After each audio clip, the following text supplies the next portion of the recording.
Welcome back to the Bump and Run podcast. I am your host, Ben Thompson, and as always, I am joined by Charles Norman and Ryan Bush. Charles will be in here shortly, but we got a bunch of stuff that we're going to cover here tonight. We're going to get into breaking down everything week 3. We're going to talk some pretenders and contenders in the second segment, and to finish it up tonight, we're going to talk about some Thursday night football between the Dolphins and the Bengals, and we will get to the rest of the week 4 slate and our picks. Before we get started tonight, though, I do want to introduce our sponsor, Dr. Squatch. Dr. Squatch is changing the way men approach hygiene by providing all natural, high quality, healthy products that make you feel like a man and smell like a champion.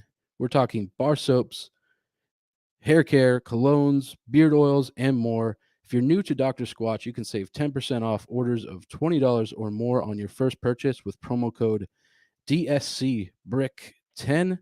Once again, it's DSC Brick 10. It should be on your screen now. Go ahead and use that link and take advantage of that great deal. But Bush, let's get into it tonight, my man. Charles is going to be joining us shortly, like I said. But let's kind of hop right in and talk about some Thursday night football between the Browns and the Steelers. I know you guys were on the Steelers thinking that they might come through and pull it out on the road there, but ultimately my pick came through and the Browns look good. What were your thoughts on the game? Yeah, no, that was certainly a good call on your part, Ben. Cleveland looked very good for the most part. I think the chemistry between Jacoby Brissett and Amari Cooper is clearly there. They've got the ground game going with Nick Chubb and Kareem Hunt.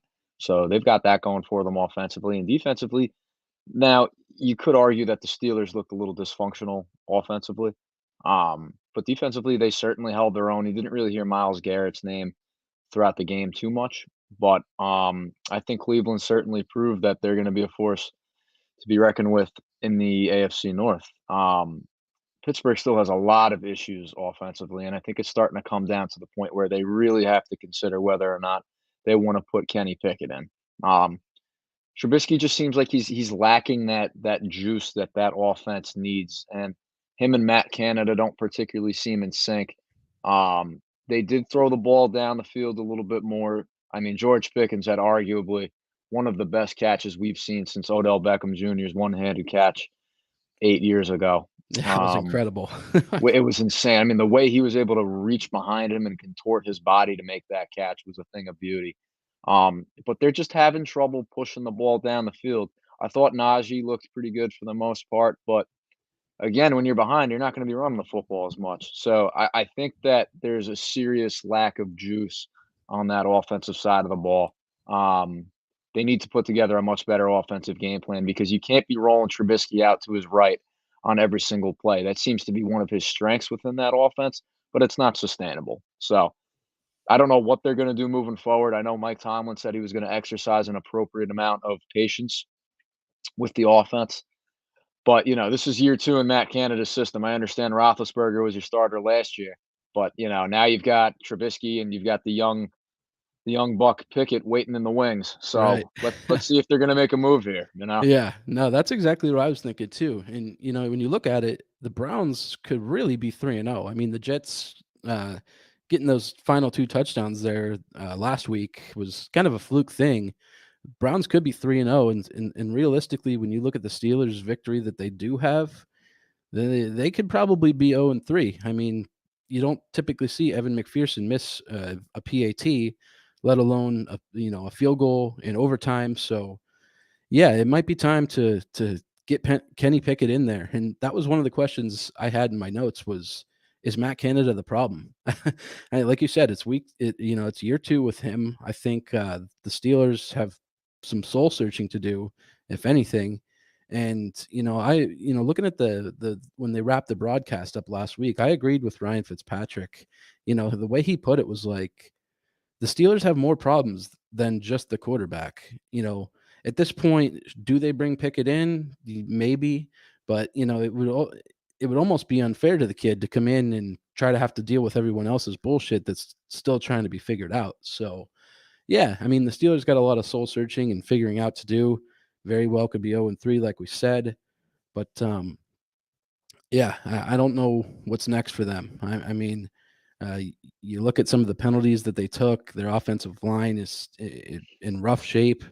Trubisky's been having some terrible overthrows, so it's just like, what do you do? And not to mention, number 76 is a fucking asshole. So Oh my god, how there wasn't an unsportsmanlike conduct penalty thrown on that play, I don't know how, because he should have been ejected from the game as well.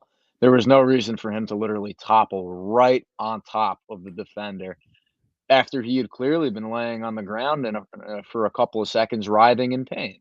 right, I don't know what the officiating crew saw there, if they even saw it at all, but that was an egregious miscall on their part. right. Yeah, and you know what's crazy too is you called it. You said Amari Cooper's been kicking ass, and he did again this week. So, props to you for picking up on that. I think David Njoku had probably one of the best games of his career. So, I mean, the Browns are looking good, man. I'm going out to the Browns Patriots game here in a couple weeks, and with Mac being Nice. out now, it's just like, shit. Am I going to go out there and watch the Browns beat my squad? So, With um, with Brian Hoyer at the y- helm. Yeah. yeah, yeah. So before we get to the Patriots game, which is a little bit further down the list, I guess, but let's kind of move on and talk about the Dolphins and Bills. Dolphins go in and get the victory 21-19. Bills run out of time there on the final play of the game. It kind of reminded you a little bit of a situation that's near and dear to your heart. So, what did you think of this game as a whole, my man? Well, watching Ken Dorsey absolutely flip his lid after the botched spike attempt was probably one of the funnier things this weekend. But I said it last week during our live show. I think that the Heat definitely got to Buffalo at certain stages of the game, particularly Stephon Diggs. Now, however, You I do need to. nailed that, bro. You nailed that take. Yeah, I mean, if you look at it all across the board, the Packers struggled with that same issue against Tampa Bay. I mean, after Alan Lazard caught his touchdown pass, I don't know if a lot of you saw this, but he ran right over to the sideline and yacked. I mean, the camera caught it for a brief second. But, that's the issue that teams have coming from the north all the way down to a state like Florida. You're going to have to deal with the heat. So I have to give props to Buffalo. They ran 90 plays in that game, 60 of which were passing plays. And I think that's a tremendous testament to their conditioning and their ability to be able to hang in there and just, make a go of it. They didn't get blown out by any means. It was a very close divisional game, but in the end, Miami beat them. They do need to clean up some situational instances, before the half. At the end of the game, of course, they had an opportunity to come away with some points in both circumstances, and they didn't. Yeah. Which was probably why Ken Dorsey was as frustrated as he was. Oh, yeah. I don't blame them. I mean, the Bills, they shot themselves in the foot. That game Yes. was theirs to win. I mean, they're clearly the better team. I think we'll get another great game when the Dolphins come up to Buffalo here in December. But yeah, man, a couple of those plays go one way or the other. We're talking about a little bit of a different outcome. Yeah, I love the video of Ken Dorsey, like you mentioned. Did you see where the person actually came in and put their hand over the camera? Like, whoa, we can't. This is gonna be. It was too See, late at that point. yeah, now I wasn't sure if that was somebody putting their hand over the camera or if that was all of the papers that he had thrown down getting swiped off to the side. Yeah, Either one. But I think another thing we really need to make sure we pay attention to in the coming days here in regards to the Bills Dolphins game is Tua Tagovailoa's health situation. He yeah, blamed it on a hyperextended back. If you want my opinion, you don't get up and walk around all wobbly and dazed if you hyperextended your back. There could be a real grievance coming Miami's way with how they handled that situation. yeah. And that was weird, man. They have all the concussion protocol and all the independent neurologist bullshit in place, so you don't ever hear of it being taken advantage of. I mean, this dude couldn't walk. You see some of these guys get up after taking these monstrous hits, and it's just like they don't even know where they're at. Oh, Um, yeah, and you he know, clearly didn't. I mean, he yeah, was stumbling all over the place. right. So we'll have to see what's up with him. But yeah, man, you hit the nail on the head. Talking about 90 plays for the Bills, 39 for the Dolphins. Bills controlled the time of possession. It was like 40 minutes to 20 minutes. and Tua had 13 completions in the game. So, Yeah. I don't want to hear this. And that's one thing before we move on. The Bills fans talking shit about how, we played against, or the Dolphins had to play against our practice squad, and it was hot out and all this other bullshit. Like, when you boil it all down, you look at the time of possession, you look at the weather. I mean, shit, Buffalo has a weather advantage too. They play in the cold. Absolutely, So and when this people isn't come the into their first house, time they've gone down there and played in the heat, you know? yeah. So when people come into their house and it's a blizzard and they have a rough day, well, whose fault's that going to be? So, I don't It's an unfair necessarily double agree. standard, you Yeah, know? it is. I mean, don't get me wrong. I know the Bills are injured. You're missing guys like Poyer and Hyde and a couple of the other important guys on the defense, Jordan Phillips. It's just like, yeah, I agree, but at the same point in time, just like we'll see, and the Bills have a tough matchup coming up. They're hosting the Ravens, or actually going to the Ravens. So that's going to be an interesting one that we'll get to here a little bit later on. But let's talk some Patriots Ravens. Tough one for the Pats this week. They lose Mac Jones for what appears to be an extended period of time with a severe high ankle sprain. Lamar had another field day where he was finding tight ends left and right, specifically Mark Andrews. I mean, the Patriots just couldn't figure it out and couldn't keep him covered. And that's one thing that just really bugged me all game. And, you got to tighten up on defense. Don't let them run around. And look, I know Lamar Jackson's this guy that is, he's known for extending the play, leaving the pocket, getting these big runs, and he's probably one of the best in the league at doing so. So, Bush, before I give the rest of my thoughts, I want to hear yours for this game, and we'll go from there. You know, I know we both picked New England, Ben, but it's not like New England got the shit kicked out of them. They hung in there very tough. They only lost by 5 points. Again, it was a loss at the end of the day, but it's not like Baltimore came in there and steamrolled them. Lamar is looking like his MVP self right now, if you want my honest opinion. He threw 3 touchdown passes. That connection between him and Mark Andrews seems to be absolutely stout.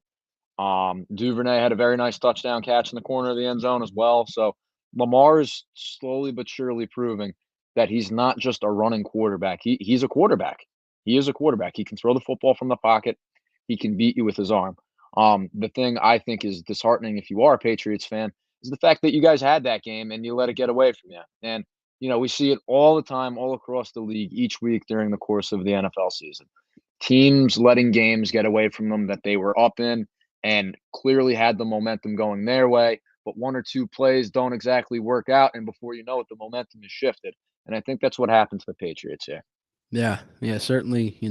Mac throws a bad interception to Humphrey there in the back of the end zone. You're only down 31-26 at that point, and it's just like, just backbreaking. It's tough when you have something like that, and not to mention that another drive or two later, big deep pass to Nelson Aguilar running down the field, man, gets that ball knocked out by Kyle Hamilton, and Ravens recover it. So that was tough. I mean, the Patriots, like you said, they had it. They could have won it. That would have been a huge win in this early season. But the Patriots, their offense what is kind of what stood out to me. Mac had some good deep balls. I mean, if you watch the tape on that game, Mac had some good throws to Devontae Parker, who's finally had his coming out game. I hope he had some big plays, but the offensive line gave up a couple sacks this week. Obviously, Mac is now hurt, but some of the play calling, I know we've harped on this time and time again. Got a guy like Joe Judge there, and Patricia. There was a 3rd and 9 at one point. I think we ran a draw play up the middle with Damian Harris. It was just like, what the hell are we doing? And then a 4th and 3 play that followed. They ran a route which is very unpatriot like, which is what Daryl Johnston kept saying on the broadcast. They ran a route that was behind the line of scrimmage, and they lost a yard. So it's just like, run to the damn sticks. This ain't Patriots football. So yeah, a lot of cleaning up to do. Patriots going into Lambeau Field next week. I'm not too high on let's keep things moving here. Let's talk a little bit about the Eagles and Commanders. Charles hasn't quite joined us yet, so we might circle back when he does. But Bush, give me your thoughts on this game. It was a 24-8 win in favor of those Eagles. Carson Wentz got caught in the crossfire of an Eagles front seven that is absolutely ferocious. Commanders never stood a chance in this game. The Eagles are the best team in the NFC. I said it last week, and I'll continue it again this week. They are the best team in the NFC. They're just so well-rounded. The way Jalen Hurts is seeing the field and spreading the ball out between Devontae Smith, A.J. Brown, Dallas Goedert, I mean, you name it. And the chemistry him and Devontae Smith had this past weekend was absurd. He had 7 catches for a buck 56 and 1 touchdown at the half. Some guys have that stat line through 3, 4, 5 games. I mean, it's Right. unbelievable the connection that they had there on Sunday. So again, I thought Philly came to play. I believe all 3 of us picked Philly to beat Washington this week, and that came to fruition. Um, It's and about they've one of got a our very only stout. correct picks this week, huh? Oh man, this was another week where I'm like, you got to be Yeah, kidding me. we'll You get to know, that. Go ahead, man. it's tough. It really is. But, again, I thought Philly looked as advertised. They picked up right where they left off after they beat Minnesota on Monday night ago at this point. They look good. They look really good. They're a good football team. Anybody saying that the Cowboys are gonna come in here in a couple of weeks and show them who's boss, I wouldn't exactly put my bet down on that either. Philly's a tough, resilient team who is showing that they went out and they made the appropriate offseason additions. They had a great draft, and now it's paying off for them. So, my hat's off to Philly. I think that they're the best team in the NFC, as I've mentioned a few times already, and they're only going to continue to get better.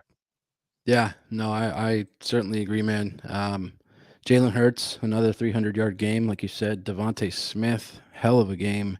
Gannon's defense dialed it up this week. Wentz was on his back quite a few times. I think that was like 9 8 sacks, times. 9 I think 8 sacks. or 9. Yeah, one of the 2, Jesus, man. yeah. So, yeah, Charles has to be happy with the Eagles. Again, once he swings into the broadcast here, we'll get his thoughts.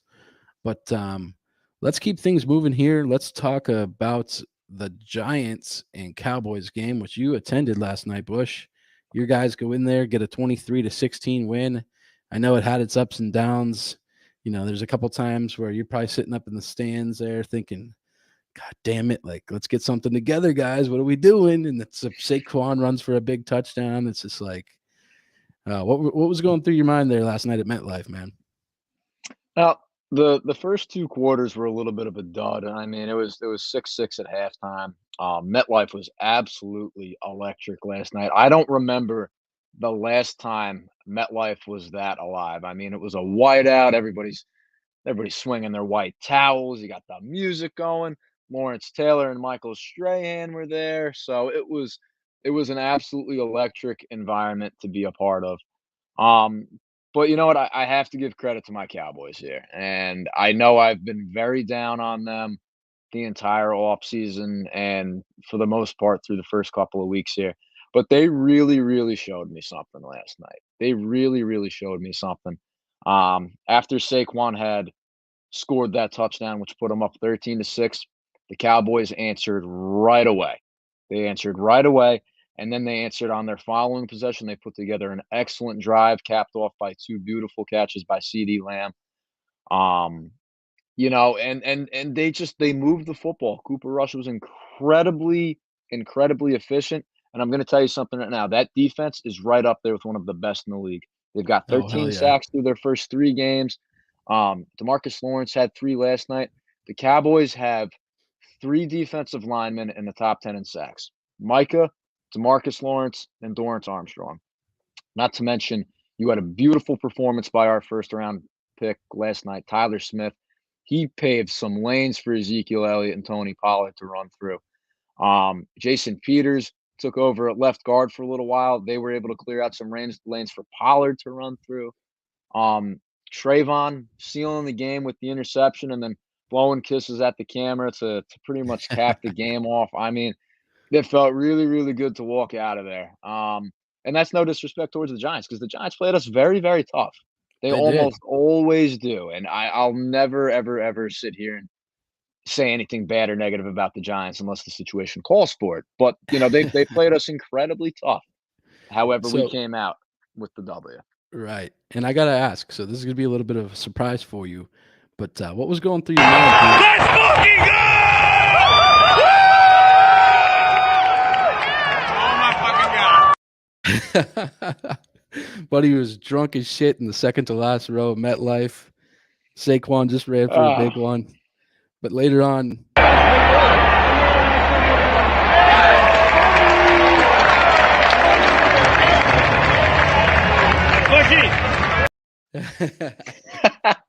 yeah, two opposite reactions there, of right? course. My I first one, know, yes, that was after Saquon had scored his touchdown, and I was like, okay, this is right, going to be an uphill battle. for sure, man. Yeah, But shout out all to in my all, boy Anthony. yeah, Anthony got with me earlier, sent me those videos. He's like, "Man, you got a surprise Bush tonight," so thought I'd throw those in there. But yeah, man, CeeDee Lamb had a tough drop there early in the game. Oh, Noah broke Brown my saved a heart. pick six at one point. Yep. And back to some of the stuff that we've said about Mike McCarthy, it's just like, you know, what are you doing here before halftime? I think it was like a 58-yard attempt or something like that. It was 59, and Ben, I agree. McCarthy has definitely had some questionable special teams and time management decisions. There's no question about that. But under the Jason Garrett regime, this team would have had no answers with the backup quarterback. The offense would have looked broken and dysfunctional. This regime has a plan, and they're utilizing all of the key pieces they currently have on this roster. Jerry Jones did not make this an easy offseason for this coaching staff with all of the players that were lost. And I think Mike McCarthy is getting the most out of his team right now. And I have to give McCarthy props because, look, we talked about him being on the hot seat at one point potentially. I think he's showing that he can get the most out of his players. He can get the most out of his key players, even though we're missing guys right now. You're missing Dak, you're missing Dalton Schultz, you're missing Michael Gallup, Jaron Curse, a couple other guys I haven't mentioned, but they're finding a way to win games. And that's very impressive. So, shout out to my boys. They made me very happy last night. It was good to walk out of MetLife a winner. Um, but I'm slowly but surely starting to change my mind on the outlook for this year. Yeah, I think you got to, man. Cooper rushes look good. I think they're gonna get a healthy Dak back. I just my thing with him is like just don't rush it, and they're talking about if he takes a couple more stitches out next week, like just pump the brakes. Cooper looks fine. Season's early. The champion isn't crowned in week 4, so um, nonetheless, we will kind of put the rest of the scores up from this week's games. We had some crazy ones. I mean, when you see our heads up there, we had some bad picks this week. So a couple other ones that we haven't touched on yet were Bears Texans. I had the Texans winning this one, but Bears came through. Roquan Smith late interception sets up the game winner for Cairo Santos. Titans Raiders. Titans get it done 24 to 22. I know my final score is incorrect there on the graphic, but Raiders miss a late 2-point conversion. And they fall to 0-3, man. So that's a rough start there for Josh McDaniels. Going to be another team with some soul searching to do as well. Colts get it done at home at Lucas Oil against the Chiefs. Matt Ryan finds Jelani Woods with 24 seconds left to win that one. And Vikings, a little 10-point comeback there in the fourth quarter against the Lions. The Vikings win at 28-24. KJ Osborne scores late. Dalvin Cook injured again. So for fantasy purposes, if you guys don't have Alexander Madison on your team, you might want to pick him up because this is something it has been a year after year thing for Dalvin Cook. I'm not quite aware of the significance of the injury at the moment, but nonetheless, look into that one. Bengals 27, Jets 12. Nothing too special there. Panthers 22 to Saints 14. We were all, I think, on the Saints here as well. Yeah. So, uh, rough one for the Saints. Panthers snap a 9-game losing streak, and Chris Olave looks like he can be something special for those Saints if they get things firing on all cylinders at some point. I know Kamara has been kind of hit or miss this far in the season. Jameis has thrown a couple bad interceptions, so Saints got some figuring out to do as well. Jags, how about the Jaguars, man? 38-10 over the Chargers. James Robinson looks really good coming back off of that Achilles injury. Rams get it done over the Cardinals 20-12. Cam Akers is finally relevant. Falcons 27, Seahawks 23. I know that one was kind of a laugher when we were offering up our picks last week. Yeah, that But was. and one that we didn't really talk about that we highlighted last week was Packers and Buccaneers. Packers get it done 14-12. Buccaneers miss a late 2-point conversion after a rough delay of game penalty, which I kind of agree with Aaron Rodgers, Bush. It looked like that was a delay of game twice in a row. So Consecutive, absolutely. yeah, I mean, that was a tough one there for Brady at the end of that game. You got Brady at the 2-yard line. You're feeling pretty comfortable. So And couldn't play. let's not over or underplay rather the extension Devondre Campbell got on that Oh my deflected God, two-point. yeah. I mean, he got up there like you wouldn't believe. Right. Welcome, Charles, into the stream. Finally here. Hi. There he is. This I'm man has been sorry. busting his ass all day at work. Welcome to still the at show, my work. man. I'm sorry that I missed the beginning. No, you're good. We just ran through the rest of week 3. We kind of gave our breakdown, and I think the only other one I missed so far was Seahawks 11 and Niners 10. Did y'all And watch that game? Yeah, Dan Orlovsky Dan is Orlovsky. finally not the only one. So freedom, he tweets. Unbelievable. Like the still weird score. Yeah, 11-10. That was weird. Yeah. You had that safety. It was 7-5 for a while. So weird. Yeah. Just really weird. But nonetheless, let's kind of wrap up week 3, and we'll get to a little segment here that we had planned out for tonight. We're going to go pretenders and contenders. I'm going to go ahead and start with you here first tonight, Bush. Why don't you give me a couple pretenders and maybe a couple contenders that you've got on your list? So a few of my pretenders. I'm gonna say the Rams would definitely be one of my pretenders. And this goes back to week 1. And I know, Charles, you picked the Niners to win the division. Ben and I, we both picked the Rams, but I still feel they're too one-dimensional in their offensive approach. I know they got Cam Akers going a little bit more last week. But again, their number 2 receiver situation is still a little shaky. I mean, Allen Robinson certainly hasn't lived up to the hype that I thought he was going to. You're targeting Cooper Kupp almost 15 times a game. That's not going to work for a little while.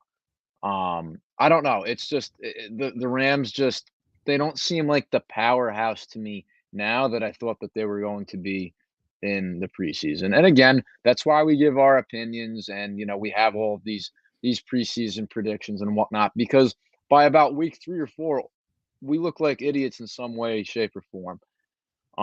My contenders, I'm still gonna stick with Detroit. I know they're 1-2 right now, but man, they're a tough team. Yeah, they're losing close games and whatnot, and I understand that was an issue even dating back to last year for them. But I don't know. I still think that the Lions have a really, really good shot to stay competitive and sneak into the playoffs this year at some point. Dan Campbell has a really good thing going. They were up at one point. They were up at one point on Minnesota, and Minnesota came out with it at the end. But I still think that the Lions have a chance to be very, very good at some point. They just need to break free of these late game mishaps that have been happening to them. Right. Charles, how about for you, man? What's a pretender you got and maybe a contender that's on your list? So I'm looking at the NFL power rankings, right? And I'm going to start with the Green Bay Packers being a pretender. I still think that they're going to win that division. I just think Aaron one and done will go one and done again. So I'm going to go with them as a pretender. And a contender here. I'm going to go, although they lost in just a really, really disappointing fashion last week, I want to go with the Baltimore Ravens. Because I think if their defense can get it together, if just by chance their defense can get it together. And I'm just talking holding teams to 20 points or 20 or less points, a couple of times this year. The Ravens will be, you know, they might be the best team in the AFC, and we're going to see that this week. They got a real test here with the Buffalo Bills coming up here. So that's my contender for the AFC. And then, not well, I don't care if I sound like a homer. The Eagles, Eagles are a contender, man. Like, don't leave them off your list. I Heck I I, yeah. I gotta say, and I think I picked them to be Bush and I picked them to be the number one seed. The way their schedule's looking, I do think that they're going. I'm just don't know who I'm going to pick this week. I think they're going to lose on Sunday, but um, they look good. Jalen, I can't wait till Sunday Night Football, which I'll hopefully be at the game against the Cowboys. But I love when they. I think I said this before when they show like the I'm about to call him Tom Collins. Chris Collinsworth does the the sports track, the throwing motion. I can't wait to see the difference between Hurts last year and this year because there is a difference. He's looking pretty on his deep ball. That 50-50 ball that he's throwing up to AJ Brown, he's got more confidence. So we'll see. But I think I'm going to put them on the contender side right now. My pretender in the AFC, which is going to shock some people, is the Miami Dolphins. And I'll just and I'll fill in the blanks for you if you want. yeah, go ahead. Just Because I got them as a pretender myself, man. They're 3-0. Everyone's high and mighty on them, but like I was just saying with Bush here earlier, it's like they they barely beat New England. 20-7 it was, and their touchdowns were kind of fluky. Like, you had a sack for a touchdown, which occurred at the 5-yard line. You had a 4th and 7 go for a 42-yard touchdown right before halftime, which is very unpatriot like. And that was I don't want to completely rule that out. Let's give them, for the sake of things, we'll give them a win there. But you go to week 2 with the Ravens. That fourth quarter was basically unheard of. I mean, we talked about it. What was it? 1-711 when trailing by 21. So, that was kind of a fluke thing. And like you said, the Ravens defense, if they get it together, they win that game handily. So they were rolling. And then this week with the Bills, you weren't here for the first segment, but Bush and I said the Bills gave that game away. You look at the time of possession, you look at the plays, 90-39. Just a couple bad decisions, bad coaching decisions there at the end. Tough look there for Isaiah McKenzie not getting out of bounds. I know Terrence Williams has done that a time or two with the Cowboys, but that's kind of what you're thinking as well with the Dolphins, right, Charles? Yeah, I mean, absolutely. And then just with Tua, I know y'all probably talked about this in the first segment.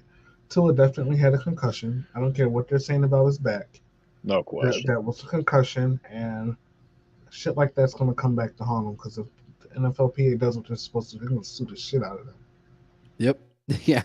Yep. You hit the nail on the head there. That's exactly what we talked about. Like Bush said, he was like, you don't get up that wobbly. I mean, if your back's hurting that bad, you're going to stay on the ground and wait till you get some medical attention. But he's getting up. The guys are holding him up. It's just like, come on, something ain't right here. You don't blame that on a hyperextended back. That just doesn't quite make sense to me. You're not getting up with that. He was wobbly. You're not wobbly with. He hit the back of his head on the turf. That's a concussion. We've seen it millions of times. Right. And as far as a contender for me, Bush, I think you kind of took the words right out of my mouth there with the Lions. I think if they pull everything together and manage these late game situations a little bit better, they might be a team that's going to cause some trouble for a couple people down the line.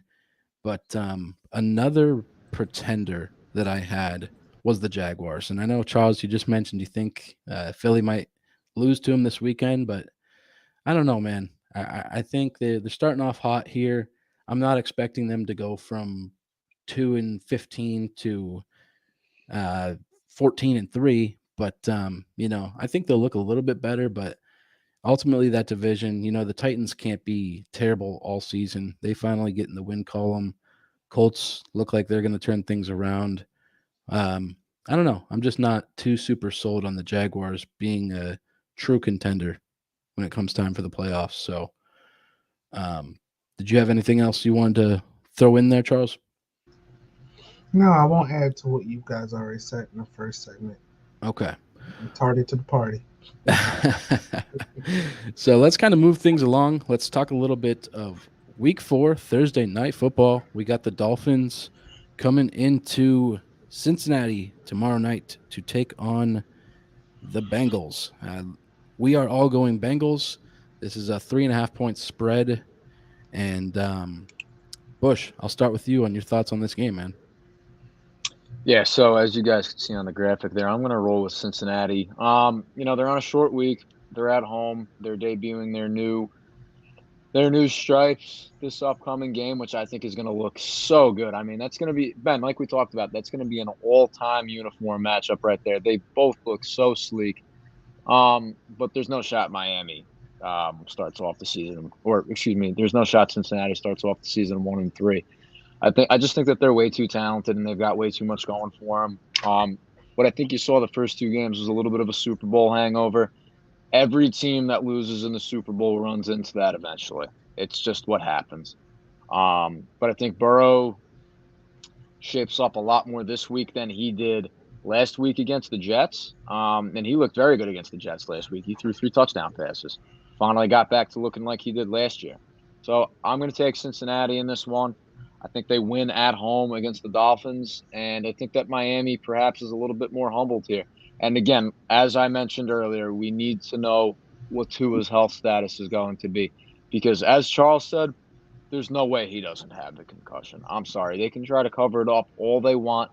But if he's a no-go for this game coming up, Miami's going to have some problems. So I don't think he'll be a no-go. That won't even show up on the injury list because Nope, he'll be it won't playing. just be him because they said that the independent neurologist didn't even go over to him too. So Yeah, that's what I was saying to him. I was like, they get the independent neurologist the who red hat guy.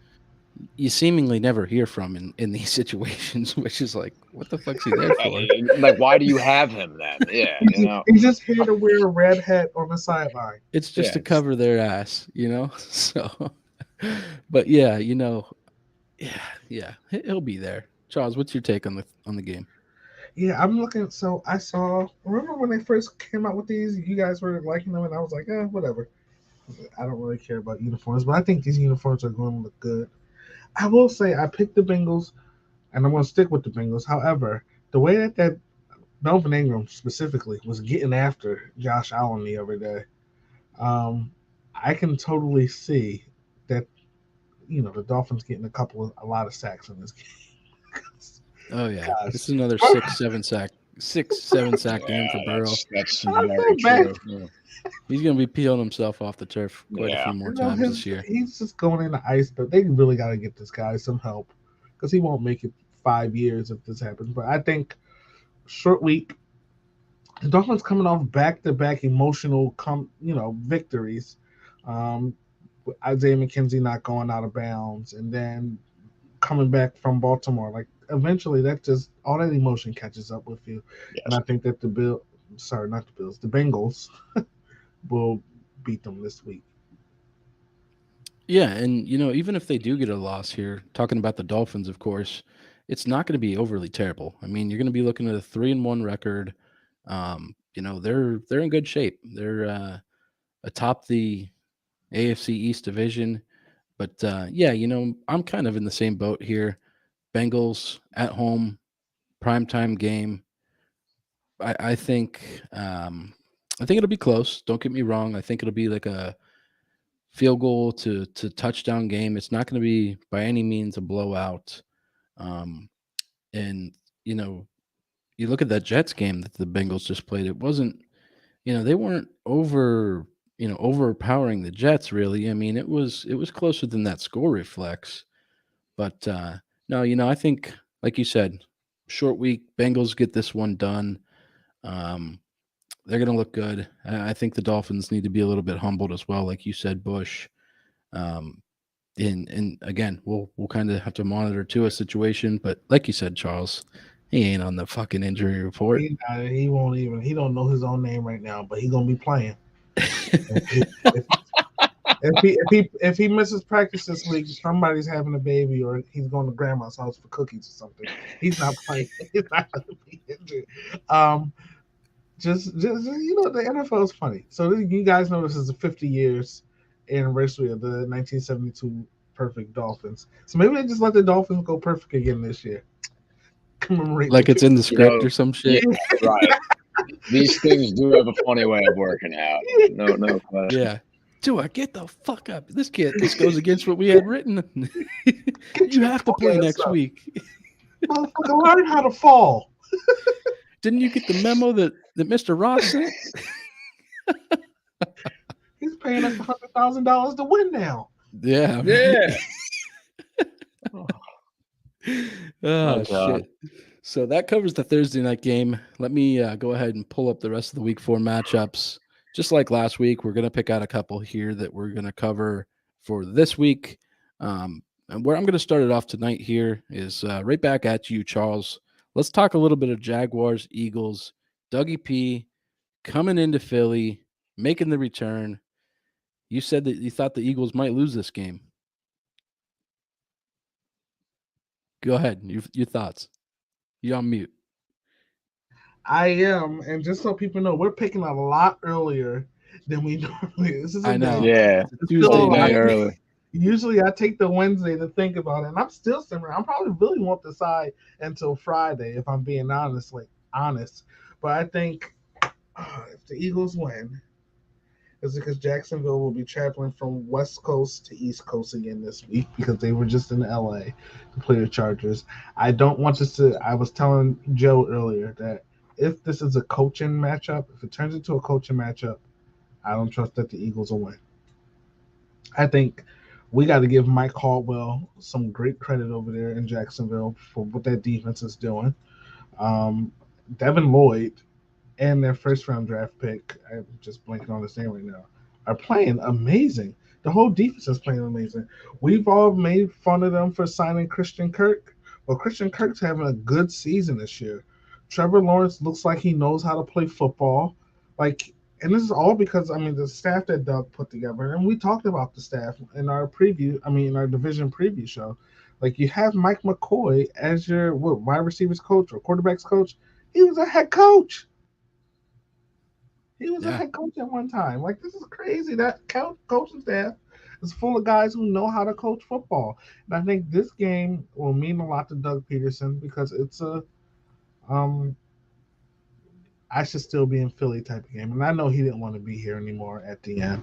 Not because of anything that he did, but because of the way that he was being treated by the owner and the general manager and all of that analytics shit.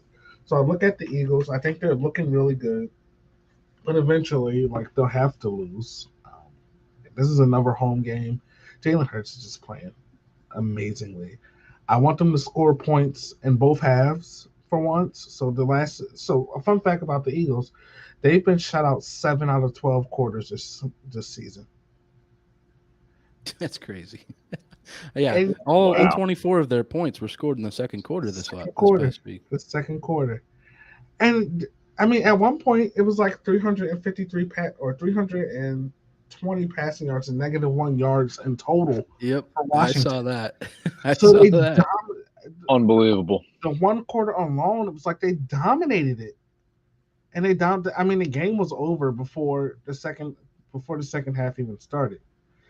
I think the Eagles defense, I'm not sold on them yet. I'd like to see how they play against a quarterback that gets the ball out of his hands faster. But I can totally see. I'm going to pick the Eagles. I'm going to ride with the home team because it's been working. And I'm going to say it's a good game. Welcome back, Doug Peterson. Thank you for the Super Bowl. Ben isn't happy about that, but whatever. And hopefully it does. If it, Ben, like you said in the text, Doug will scheme some shit up against Gannon. I hope it doesn't come down between a matchup between them two because we ain't winning that one. Bush, your thoughts on this one?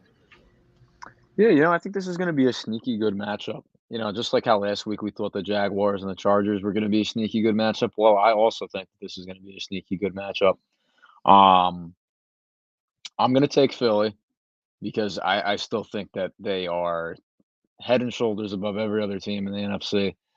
Um, but again, I don't think that the Jaguars are going to come out and necessarily roll over either. I think that, like Charles said, Doug Peterson is going to come up with a pretty good game plan to counteract with what Jonathan Gannon's going to throw at his offense. Their defense, now mind you, Herbert was clearly hurt last week and not himself, looked incredible.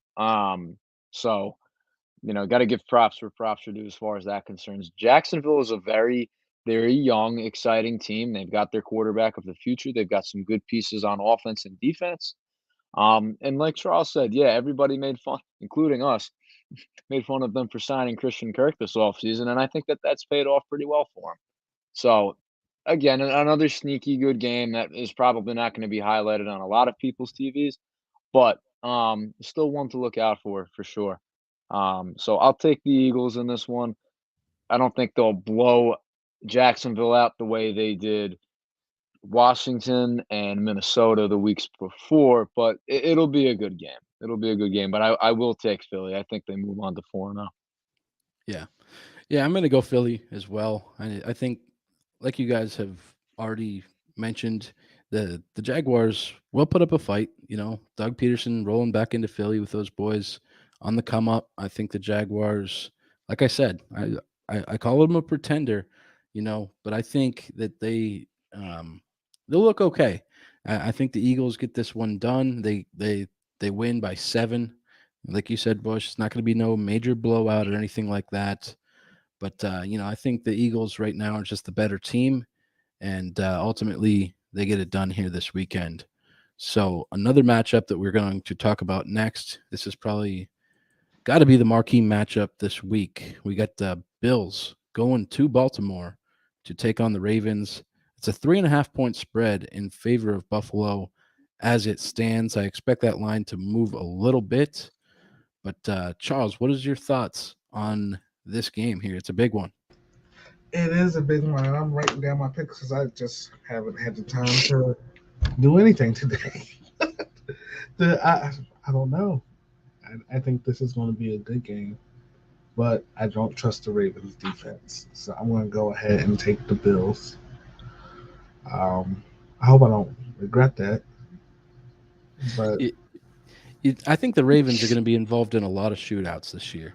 Yes. yeah, and Lamar, Yes. he could put up points. The Ravens are going to have to give him $300 million if they want to Right. keep him, fully guaranteed. Like if they want to keep him, it's at that point. He's doing all he can to keep these Because guys in games. he hasn't lost a game. He hasn't lost a game for them. The defense did, and they should have lost. They could have lost to the Patriots. Yeah, but I'm gonna go ahead and pick the Bills. I just don't see Josh Allen and them losing. No, I'm gonna go with the Ravens. Fuck it. Every week, got to give you one, right? Pull the old switcheroo. The Ravens are at home. I think they'll win this game. I think they're. I don't know if Buffalo's going to be able to. Are their players going to be back? Yeah, that's the thing with them, the injury bug. But they can't complain about the fucking heat this time. So, I don't know, man. It's a tough one. I still haven't decided yet. I'm going to let Bush take the reins next, but I'm still trying to figure it out here in my mind as well. This one's really a toss-up. I'm going to take the Ravens. Like we discussed, look, the Bills lost that game on Sunday. They shot themselves in the foot. They had a few opportunities to go ahead and take the lead, but at the end of the day, Buffalo didn't do what they had to do in their situational offenses to win that game, and that's on them. The Ravens, however, should be 3-0. We just discussed their defense blew that game against Miami. The Ravens should absolutely be 3-0. Lamar Jackson's playing at an MVP level. I'm going to take them over Buffalo this week. Sounds good, man. I am going to roll Buffalo. I don't think they lose 2 in a row, which is what you were about to say, Charles. I think they, one of my bold predictions here for this season was it's time to put up or shut up for the Bills, and I'm going to still stick with that here. I think, go ahead. something you posted the other day, which I think makes sense. They're not going to make it out of the divisional round. Well, that's what I was going to say next. Oh, It's these types of situations that differentiate a team going to the Super Bowl and a team that can't make it out of the first round of the playoffs or the divisional round in Buffalo's case.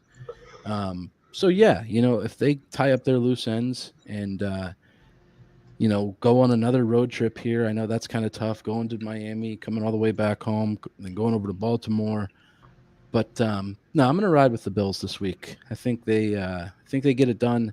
But like I said, it's going to be a high scoring affair, and you're going to find that Lamar has to keep leading drives to get the Ravens back into the game. Ben, my only Go ahead. concern here, and I'll let you finish your point with the Bills, and I think Michael Irvin was talking about it. They're putting a lot on Josh Allen. I feel like they're putting it all on Josh Allen, and that's not particularly fair to him. They're putting him in some tough situations with his body. I understand the type of physical presence he is, but look, this is your franchise quarterback. You've got to find ways to protect him. You can't put everything on him. It's just you can't expect it. Right. Yeah, no, I certainly agree with that. Before we move on to the next game, I did want to mention if you guys are watching this, go ahead and hit that share button. It only takes you 2 or 3 seconds to do. Helps get us out to more eyes watching. So if you guys are watching, we appreciate you tuning in to another episode this week. But let's talk about another one, which isn't necessarily a marquee matchup this week. But you got the Patriots strolling into Lambeau. I know we got to talk about all of our teams. 10-point underdogs. Not looking good for the Patriots here after the injury to Mac Jones. I think Brian Hoyer is going to be leading the troops into Lambeau. So I'm going to roll with the Packers this week. I think, that's the safe pick. It's very honest of you. I don't even want to put up our picks from last week, but yeah. Wait, no. can you put it up because I didn't see what's our score now. Yeah, so here's our overalls. Oh God! Before we get back to the game, so Yeah. we act like we know what we're talking about here on this show, but I don't know that we do. Holy shit! So yeah, we're all under a rough go for us here in the early going. But damn. I am gonna I'm rolling Packers this week. I don't think New England has much of a choice here, but to throw Hoyer into the game, you can't put the rookie Bailey Zappi in quite yet. I know everybody talks about all these records he had in college and shit like that, but Western Kentucky and the NFL are two completely different places. So I'm going to roll with the Packers this week. I imagine you guys are doing the same. Yeah, we're going with Aaron one and done. Yeah, I'm gonna take the Packers as well. I just don't think New England has they simply don't have the firepower to keep up with Green Bay at the moment. And Green Bay really doesn't even have that much firepower. Only Right. because they have Aaron Rodgers healthy right now. Green Bay shooting with a water gun. Yeah. I would be happy if this only ends up being like a 2-score game. I still have faith in that Patriots defense. Don't get me wrong. And we talked about that with the Cowboys. Dak's missing now.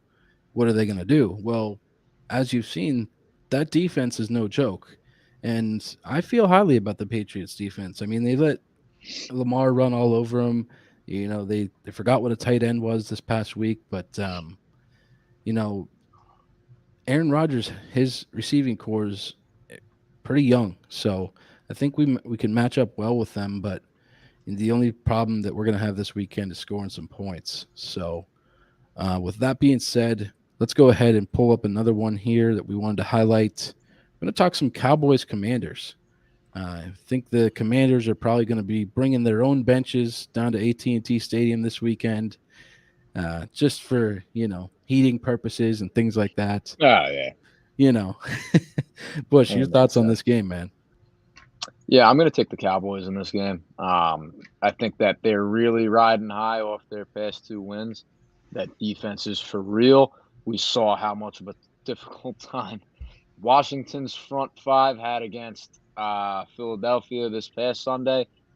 Dallas leads the league in sacks. I think that's only going to continue. The Cowboys have finally figured out exactly how to run the football between Pollard and Zeke with some timely passing plays to CeeDee Lamb and Noah Brown. And I think that they're going to get Michael Gallup and Dalton Schultz back healthy this week. So they're just going to continue to get more and more healthy. And before you know it, this could be shaping up to be a very tight division at some point. I think, Charles. I don't know if you heard me talk before, but I'm starting to change my mind on the outlook here for the season a little bit more. So I'm going to take the Cowboys here. I don't think they blow the Commanders out, but I think they beat them. Yeah, he's since changed his 3-14 prediction to a 7-10. So yes, no, he didn't. Damn right. So the Charles, Cowboys, your thoughts? just so we know, the Cowboys are leading with 13 sacks. The Eagles have 12. That might change this past weekend because y'all going against that guy down in Washington. But I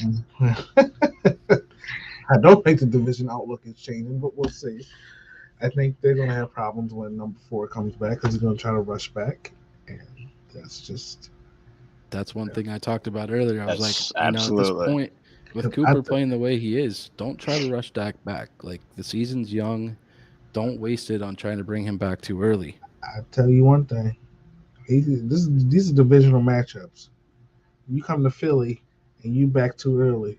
Don't fall on the floor because we don't step on your fucking hand.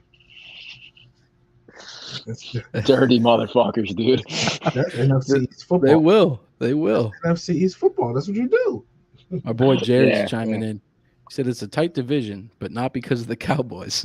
LOL. Well, no, I wasn't saying that because of the Cowboys. I was saying that because of the division as a whole. I mean, the Giants are still a very tough team. No, they ain't. I don't know, man. The Giants are full of shit.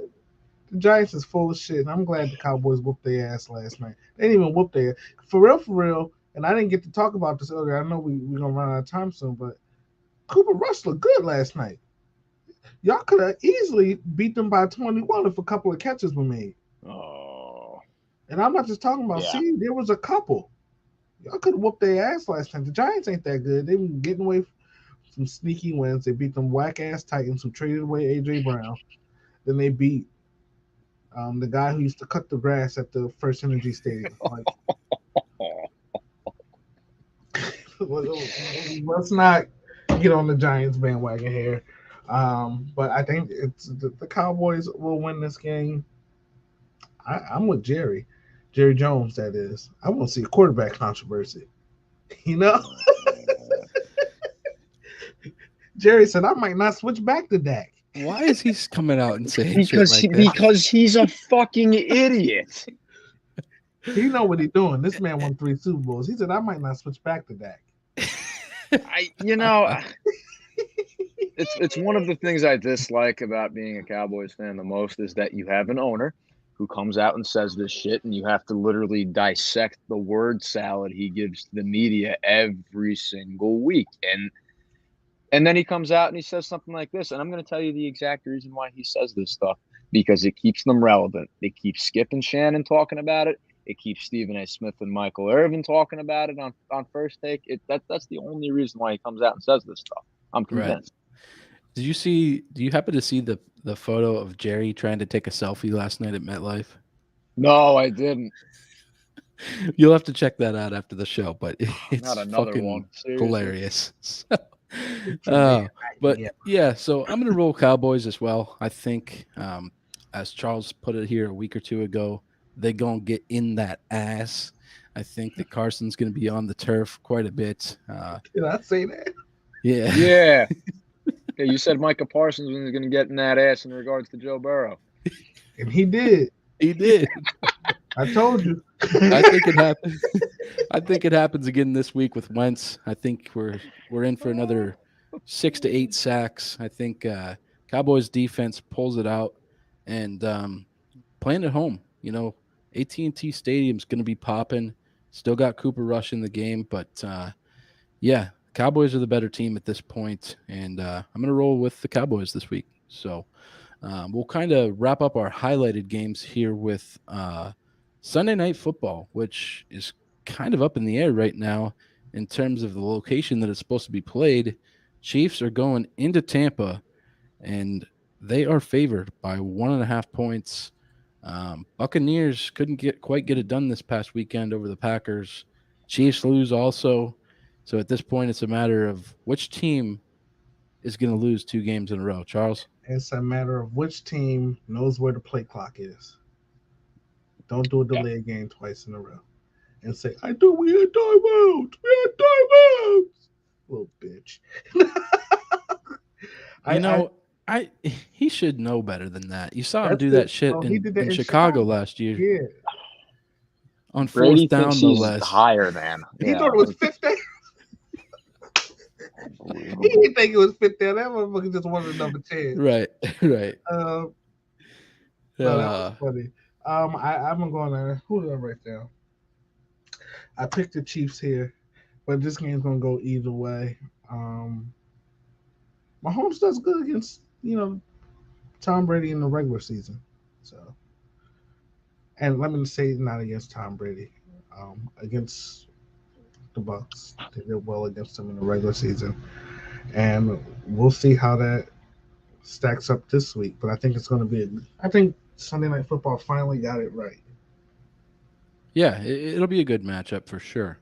I'm looking forward to it. Yeah, on paper, it's a 5-star matchup. They finally got it right because let me see the last couple. I don't think I've stayed up for all of them. Yeah, Right. the Packers Bears was kind of a dud, and then Even last Broncos week. Niners. Don't get me started on what the hell No. that was. I mean, I watched it because football was on, but right, yeah, exactly. By no means was I interested in the game or the final score. But it's not that I'm fighting sleep over, so I'm going to go back to sleep for it, and that's what happened. So you taking Andy? I'm going to pick the Chiefs. I don't know what Eric Bieniemy is doing, but I'm starting to think he might not. The reason why he isn't getting head coaching jobs is because he might not be a good coach. I don't know. LaShawn McCoy tweeted something about that. I'm sure you guys both saw it. Yeah. I believe LaShawn McCoy on that. Only for anyone who hasn't seen it, who is watching, go ahead and just rattle off what he said, Bush. He basically said that Eric Bieniemy argues with players all of the time and doesn't know how to call a game the proper way. Which is interesting because I don't think we've ever seen the camera pan towards the sideline when Bieniemy has gotten into it with somebody. Maybe it's been in the locker room, but you very clearly saw him and Mahomes get into it. I'm watching the game on NFL Network right now, and Andy Reid had to get in the middle of it. But I don't think LaShawn McCoy would just say that to say that. Calling out one of the best offensive coordinators in the league, or at least who we thought was one of the best offensive coordinators in the league, and basically say that he argues with players all the time because he doesn't know how to play call it's a strong accusation. It's a strong accusation, but it makes sense as to why he's been passed up on head coaching jobs the last couple of years. Because Andy's last 2 offensive coordinators got jobs like that. Absolutely. So with that being said, Bush, what is your take on Sunday Night Football? Yeah, I'm going to take the Chiefs as well. Again, like Charles said, 5-star matchup on paper. I don't think Kansas City loses 2 in a row. I think that the Bucs are too out of sync offensively. They're too beat up. They're too hurt. They haven't been able to get any chemistry going all year long. So I'll take Kansas City.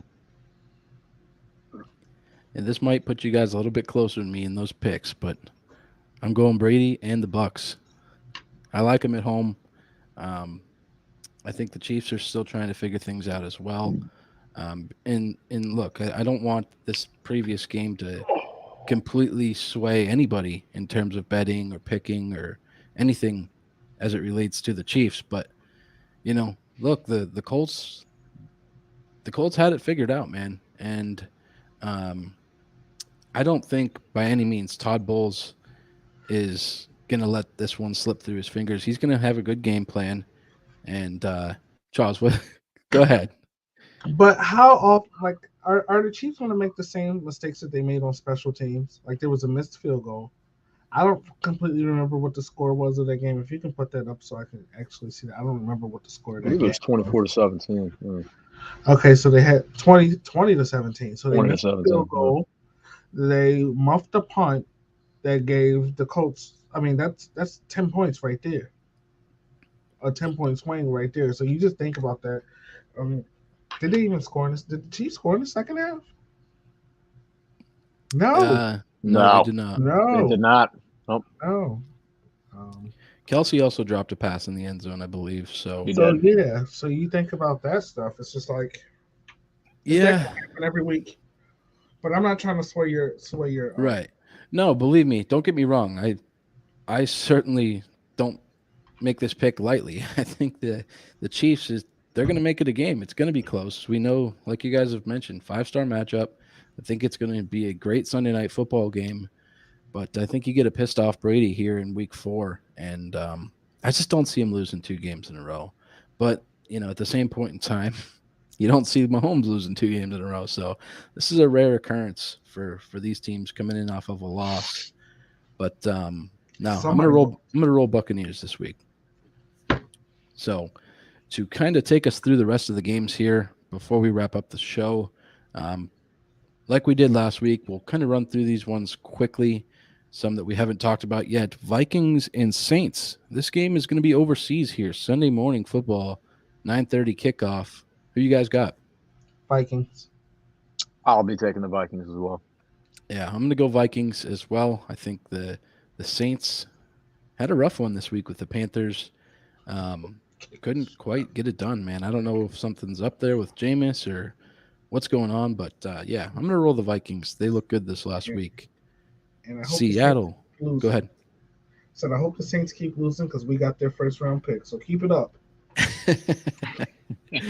Let's go Seattle going into Detroit. I got Detroit Detroit. favored by 4. Detroit, Yeah, sorry. go ahead, Bush. Yeah, I'll be taking Detroit as well on this one. Yeah, I think we're all going to be riding on Detroit here this week. I'm not too high on Seattle at the moment. I mean, they haven't given us any reason to be high on them at all. And I mean, we knew it would be this way. But how about the Falcons for getting a win in Seattle here this last weekend? We were all riding with Mariota, so props to them for getting that one done. But yeah, I'm going to go Lions as well here. How about Jets going into Pittsburgh? Pittsburgh's favored by 3.5, but Pittsburgh Steelers could be 0-3. Bush, your take? While I agree that like we led the show off with talking about Thursday Night Football, the Steelers look very dysfunctional offensively. I'm going to take the Pittsburgh Steelers in this one, but only because I think that their defense is going to force some turnovers. It's going to be a close game. I could see it being a 13-10 type of matchup. So I'm going to take the Steelers in this one. Charles, how about for you, man? We want Pickett. That's going to be the chant. We want Pickett. It's in Pittsburgh too. Yeah, and I think they do chant in Pittsburgh. So I'm gonna go with the Steelers. Trubisky is done. It's just Yeah, and what's funny is we talked about this. We talked about it taking only 3 or 4 weeks for things to be up in the air and people wanting Pickett to come in. I think Pickett does get in here at some point. And maybe it's after this week because I'm taking the Jets this week. I got the Jets rolling in there. I mean, I like what the Jets did when they went in and played against the Browns. Don't get me wrong. They got the late 2 touchdowns there. But the Jets can compete. They got some good guys on that offense. Pittsburgh's defense is not as good without T.J. Watt. I regret not having a graphic to put up for that, but man, when T.J. Watt is not there, things are drastically different. So I'm going to roll with the Jets this week. Let's go Bears-Giants. This is one of those ones that you might skip over to watch something else. Bush, your thoughts on this one? Yeah, I'm going to take the Giants in this one. I think they rebound from last week. Yeah. Tough loss to your guys. Charles, you taking the Giants as well? I want to take the Giants. That's why they look like a good football team. They keep playing these shitty teams. Right? I was looking at their schedule. I'm like, man, you got to get to like week 7 or 8 here to start getting into those laughers. I mean, the Eagles playing bad teams too. So, but still. Yeah. Right. The Giants, they going to win though. Got the Giants. Okay, so I went against the Bears last week. I don't think I'm going to go against them this week. I'm going to go ahead and take the Bears to get it done. Looks like they're going into MetLife on Sunday. 3.5 point spread. I think the Bears take this one. Oh, Go ahead. Sterling Shepard's out, right? Yeah, he Sterling tore his Shepard ACL last tore his night. ACL. That was nasty. It was sad to see. It was. And I just picked him up in our fantasy league too. Yeah. Oh, boys, Exactly. let's talk about that for a second. None of us are doing well. At least you two got to win. We doing Yeah. bad. I lost to Jenna this week by 6 points. So I gotta check fantasy. I'm not too sure what I'm looking at right now. I'm 0-3. You boys are 1-2. This is fucked up. Am I 1-2? I thought I was heading for 0-3. yeah, no, you beat me, Bush. Did you? Yeah, you beat me week No. 1. No, I didn't. You beat me, Ben. I'm 0-3 Okay. right now. Yeah. Jesus. Yeah, dude. It's not pretty. Not Armed pretty at all. Rodgery looking rough. Yeah, not. So the Philly Jones. So divisional game here. Colts Titans. Colts hosting 3.5 point spread. Do we think the Titans are anywhere near getting a win here in division? I think the Colts will win. And I Bush, think your this thoughts? is when they'll Oh, go start- ahead. Yes, sorry, Charles. I'm going to take Indianapolis as well, actually. I was very impressed by their win against Kansas City last week, and I can see them keeping that momentum moving forward. Yeah, I agree, man. I think they look good against Kansas City. Titans didn't look terrible against the Raiders, but I think they're still trying to find their way as well. I'm going to roll Colts this week. How about for Chargers and Texans? Texans beat these Chargers last year. It's a 5.5 point spread. Charles, who are you taking in this one? Chargers just got that ass beat. They did. I'm gonna take the Chargers though. Although I do think if I'm Sean Payton, I'm just waiting for them to call me. That's a better spot to go than Dallas. I'm telling you. Yeah. Yeah, I'm going to take the Chargers as well in this one. It's going to be a rough year for Houston, so I'm going to take the Chargers as well. Yeah, I think you got to. So I'm going to roll Chargers as well. And let's go ahead and get the next one up. We got Browns Falcons. This is special, I guess. It's a pick 'em. Who you got this week, Charles? The Browns because they got a little bit of extra rest. That's And nothing. They should be 3-0 right now. And Brissett looks really good. Yeah.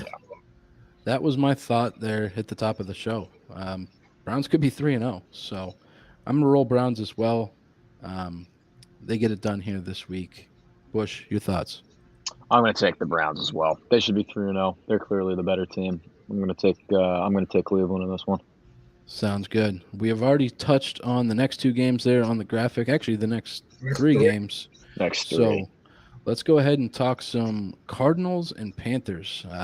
Panthers are actually favored by 2 at home against Arizona. Your thoughts, Charles? I'm gonna go with the Cardinals. Yeah, I'm going to take the Cardinals as well. Yeah.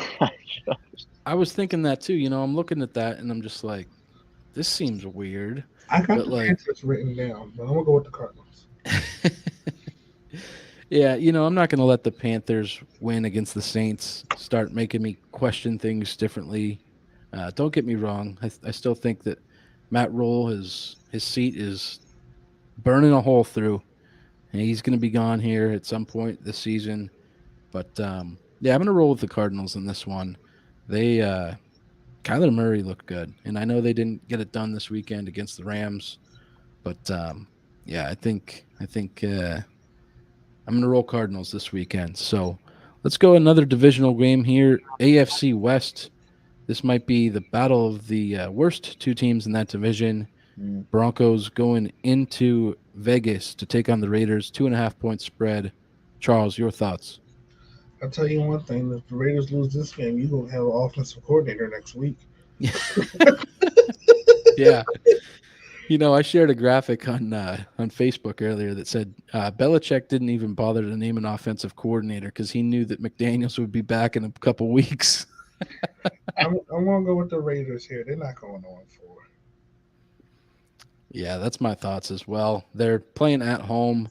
Denver's coming in off of a Sunday night victory, which still wasn't very impressive. If you can call it that. Yeah, you had And I watched the closing interview there with Russell Wilson and him saying about, oh, you got to believe and let's ride and all this shit. And I'm just like, man, you guys are fucking horrible.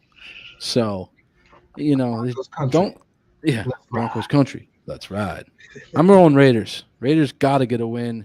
Josh McDaniels looking like that seat might be a little hot after a closed door meeting with Mr. Davis. Yeah, Bush, people. go ahead. Yeah, I'm gonna take the Raiders as well in this one. If they start off 0-4, it's going to be a very, very difficult climb back into the AFC race. So I'm gonna take the Raiders. Broncos look way too dysfunctional offensively. They make the Steelers look good. That's how dysfunctional the Broncos are offensively. So I'm gonna take the Raiders in this one. I don't see them starting off 0-4. Right. I wonder what Jerry's got to say about the Raiders. He's commenting in there. Let's just pop on his up when he talks about them. But Let's see here. him down, Jerry, if the Raiders lose, send that piece of shit back to Ben and his boys, the Patriots. Damn. And Jerry's a big Raiders fan, so he's Yeah, already that's calling. what I said He's there. already calling for McDaniel's head. That's crazy. And That's You people got to be already faithful, question him. Jerry. People just question hang him. in there, Jerry.